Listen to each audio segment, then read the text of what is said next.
Hello, everyone. Welcome to this episode of Talking About Rock. I'm Rob Edwards.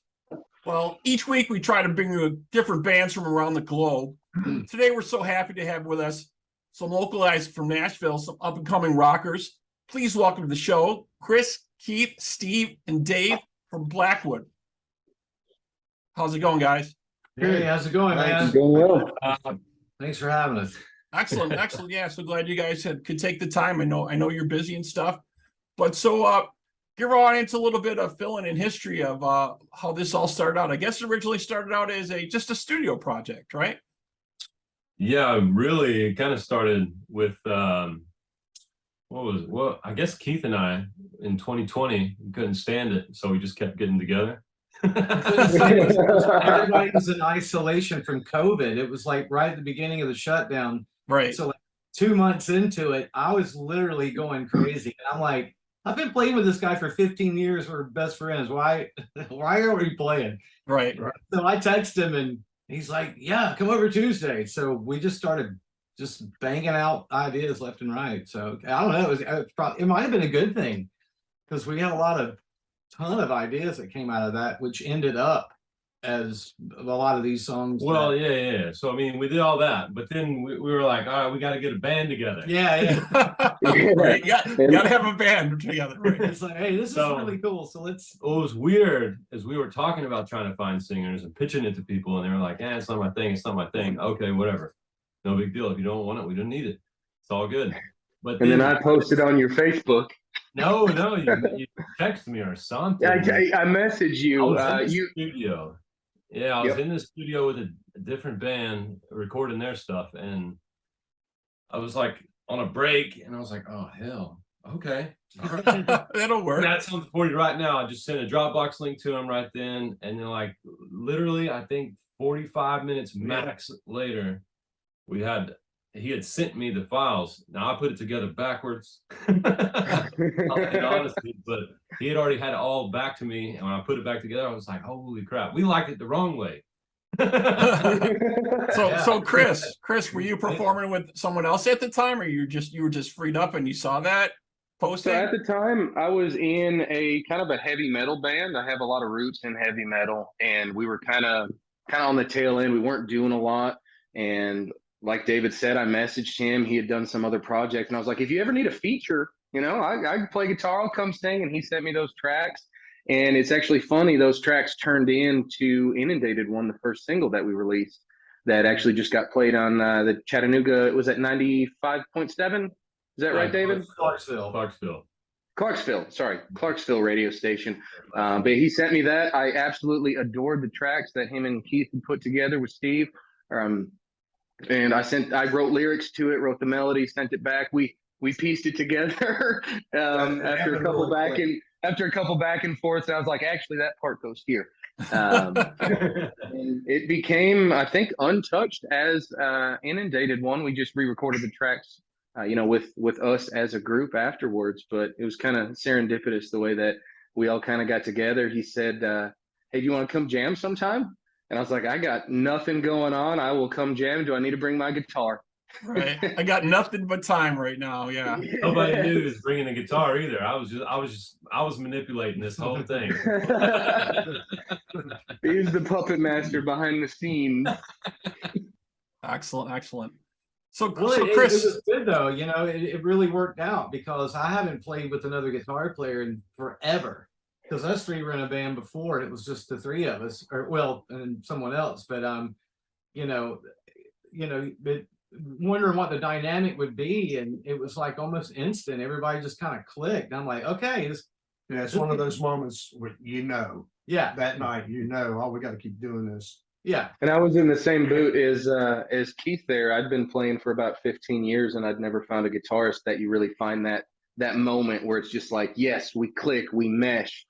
So most of the time I handled all the guitar duties myself. And I'd say by 10 minutes into the first time we jammed together, I was like, this is the guy I click with on I guitar. thought the same thing. I was like, whoa, man, I might step up my game. A little bit of competition going on there, huh, Keith?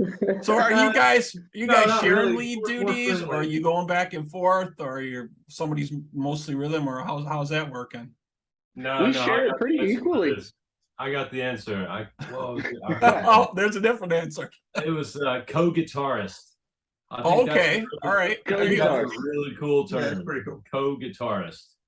That was from That's a another perfect way to guitar describe it band. too, because a lot of times in bands with multiple guitarists, you get egos going and you get back and forth and who can do this or do that better. Right. I think me and Keith both have our voice in the guitar, and we both use it to better the song, not our ego.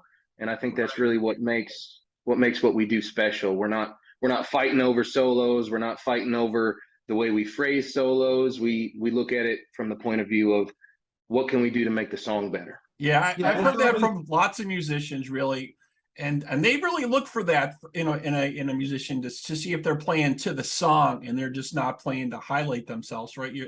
It's all about adding to the song and the Well, experience. that'll of that. come out. That'll show. I mean, immediately you'll just know, like, oh, great. Well, here they we don't go. mesh. Yeah.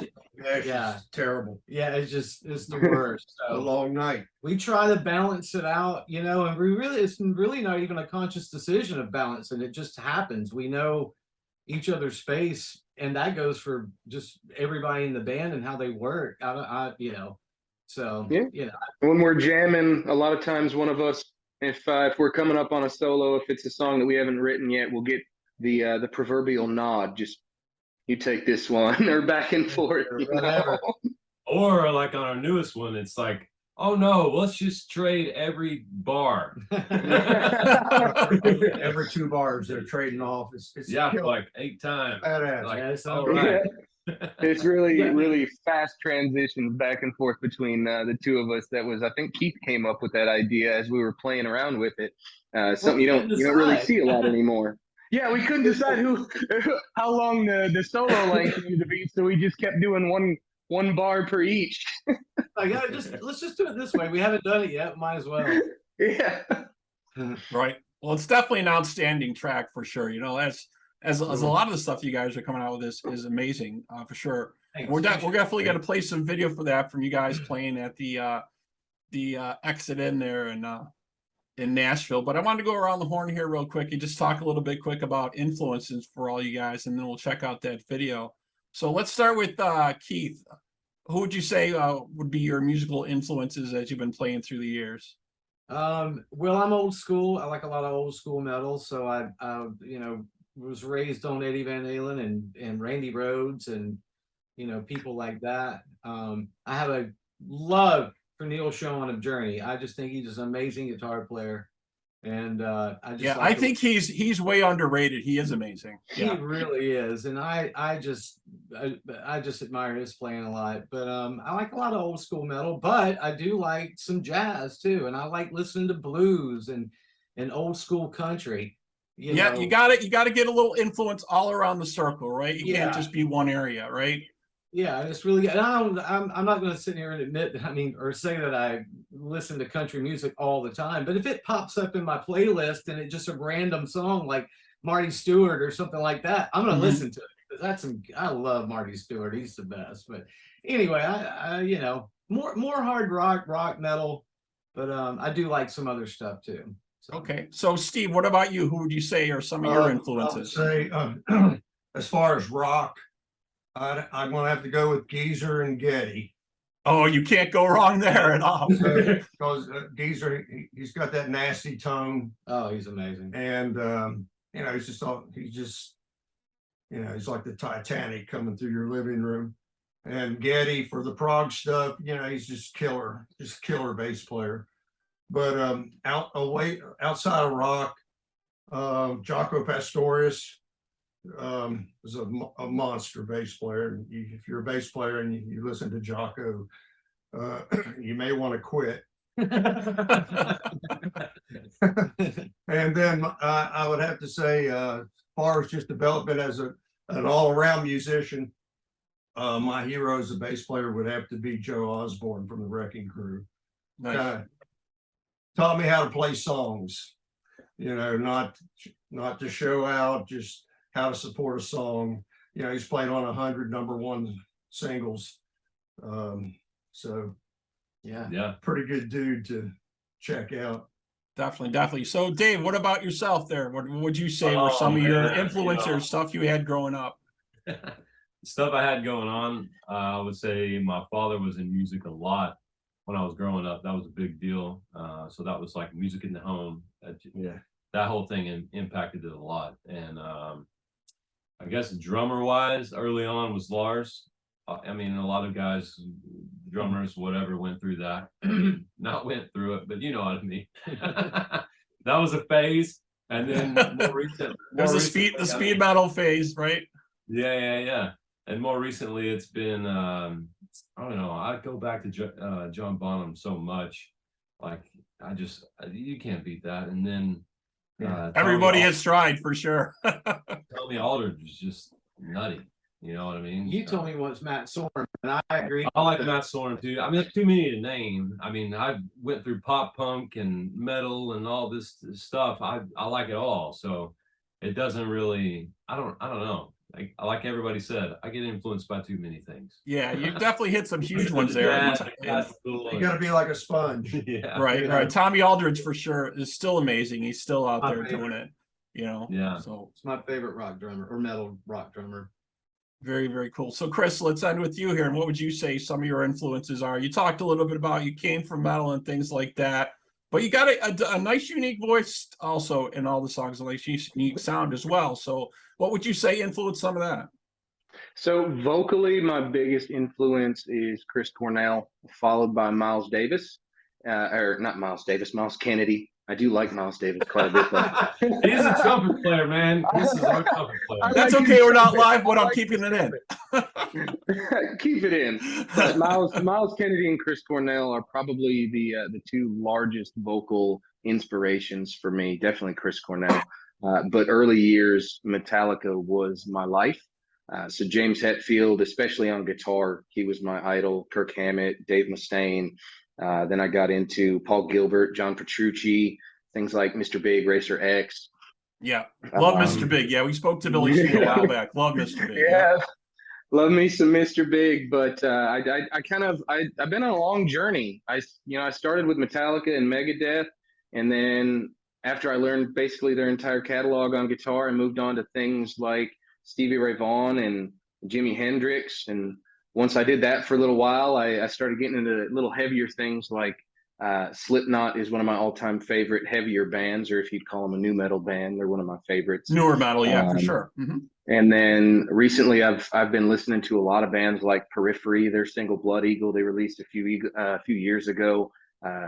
Really opened some doors musically, where you can kind of have something that's really heavy and a little proggy, but still keep its roots in just standard metal. Right. But all my influences, my mother, she raised me listening to anything I could possibly get my hands on. So, because she grew up listening to the music from the 50s and the 60s, so I got all that in me, all the way on to the new stuff. I don't think it's healthy for any musician to just block themselves off in one genre or one area, because you can find inspiration in anything. I mean, you have to remember where that music came from and where it started and what were the influences before that and how it changed. And that's definitely what you need to go through and see for sure. But, I'll listen to a Marvin Gaye song and just go, "Oh, that is beautiful. I need to figure out a way to incorporate something like that into metal." Right, into metal, right? And you mentioned some really big metal names, so I want to ask you my standard Metallica question. Metallica album, favorite album. My favorite Metallica album, without being too controversial, I think my favorite would be just from the time that I was born and when it was out, would be Load and Reload. Oh, okay. I wasn't expecting that one. Okay. I mean, I know everybody they're gonna hit you with Ride the Lightning or Master of Puppets and tell you that they died after that. I think you really you start to see them grow as musicians and really lose their care of what people think they need to write around Load and Reload. It's just what they want to write. They get some bluesy feel in there. My absolute favorite song by Metallica is Fixer. It's just, I mean, it's a 9-minute journey of emotion.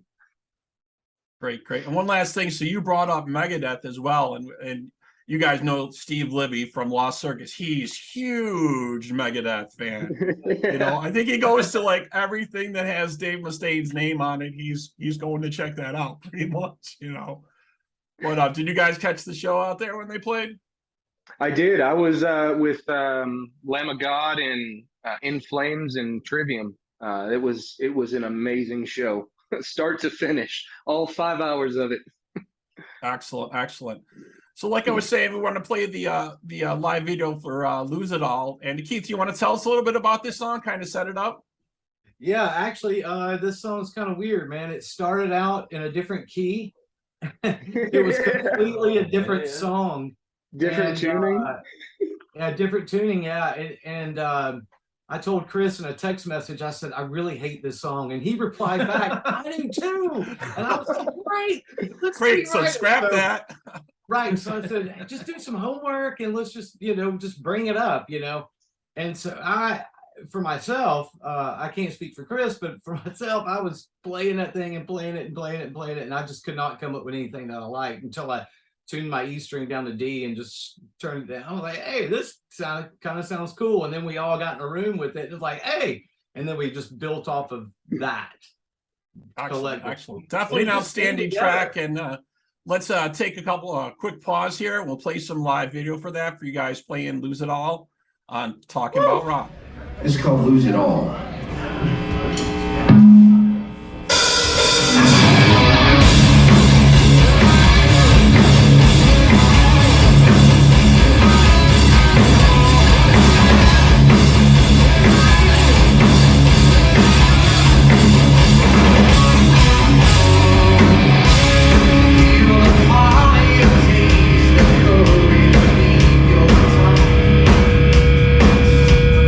Gather all your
Ext-In show. All right, we're back here on Talking About Rock with the guys from Blackwood. Just checked out some live video there. Outstanding track, guys. So we got some more stuff in the works, right? That's coming on. Yeah. David, go ahead. All right, our next release, Chris and I have been going back and forth, but this is a big one for him, is Lullaby. And so him and I have been going back and forth pretty hardcore on like album artwork, you know, or not album, single artwork, because we're not going to do an album yet. We're going to keep this single thing alive. So the music is finished. We got the artwork finished, I think. Chris he'll throw the hammer down when that's done, and I think it's pretty close, if not done. And then that'll be out at the end of October. So that's our planned release date for the. I don't know the exact date, but I'm telling you, it's the last Friday of October. So whatever that number is what that release date is gonna be. 30th, 31st, right? Yeah. Coming. Some more tracks coming from Blackwood. Great. And Chris, you were telling me a little bit about before the show about some dates you guys got coming up, right? Yes, sir. So our next show is October 2nd. We're going to be back at the Ext-In with some really great bands. I think we're going to have a great time. Some other people that maybe haven't seen us live yet, I think they'll be surprised by what we bring to the table. Excellent. Yeah, it seemed like an amazing show. My co-host Jerry was out there last time. Got to see you folks play that show. He sent me some great shots from it. We'll be sharing that with folks coming up. But yeah, definitely, I love what you guys are doing. I hope you put together an album for it eventually and get that going. The other track on there I thought was great. Train, excellent as well. You know. Oh yeah, that's slamming. I love that intro. Yeah, I mean, the 3 tracks you guys got there, they're just great.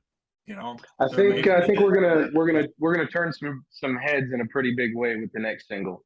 We still stay very true to the roots of what we do, but I think we're gonna make some waves with this one.